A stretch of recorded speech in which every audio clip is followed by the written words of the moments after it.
Hi friends, నా videos కానీ మీకు నచ్చినట్టయితే please like and subscribe my channel. ఈరోజు మేఘ సందేశం సీరియల్లోని భూమికి చెర్రీకి పెళ్ళి జరుగుతూ ఉంటుంది. మంత్రాలు సాక్షిగా ఇద్దరికి పెళ్ళి జరుగుతూ ఉండగా అప్పుడే అక్కడికి గగన్ వస్తాడు, వాళ్ళ తమ్ముడు పెళ్ళి చూడడానికి అని చెప్పి. అప్పుడు మీరా వచ్చి అక్కడ గగన్ని చూసి దగ్గరికి వచ్చి తిడుతుంది.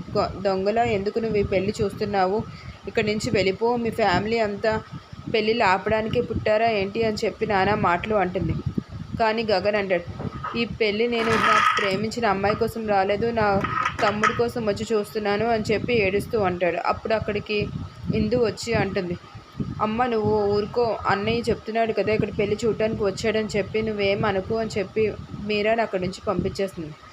మీరా అంటుంది, ఇక్కడ ఈ పెళ్ళి జరగడం ఎవరికి ఇష్టం లేదు, కానీ ఈ గగన్ అంటే మాత్రం అందరికీ ఇష్టమే అని చెప్పి విసురుగా అక్కడి నుంచి వెళ్ళిపోతుంది.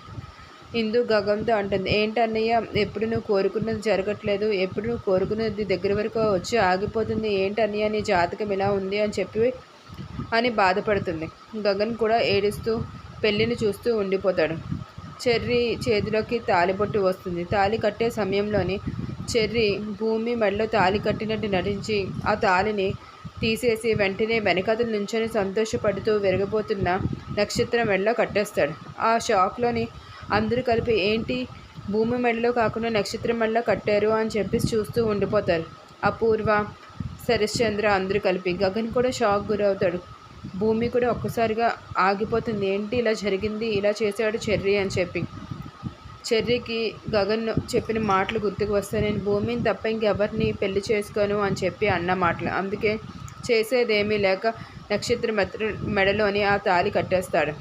ఇక్కడ చూస్తే మరుసటి రోజు భూమి శరశ్చంద్ర మాట్లాడుకుంటూ ఉంటారు. రోడ్డు మీద పరిగెత్తుకుంటూ భూమి తమ్ముడు వెళ్తూ ఉంటాడు శివ. వాడి చేతిలోని టెడ్డీబేర్ బ్యాగ్ని పోలీసులు తీసుకొని, ఏంటి టెడ్డీబేర్ బొమ్మను తీసుకొని వస్తున్నావు అని చెప్పి దాంట్లో చెక్ చేస్తే వాళ్ళకి చిప్ ఉన్న కెమెరా దొరుకుతుంది. ఆ కెమెరాలోని వాళ్ళు ఆన్ చేసి చూడగా శోభాచంద్రని చంపిన వీడియో అంతా ఉంటుంది. అపూర్వ అన్న మాటలు తిట్లు అన్నీ కలిపి చూసి ఇన్స్పెక్టర్ అనుకుంటాడు, శోభాచంద్రని చంపింది అపూర్వేనని నిర్ధారించుకుంటాడు.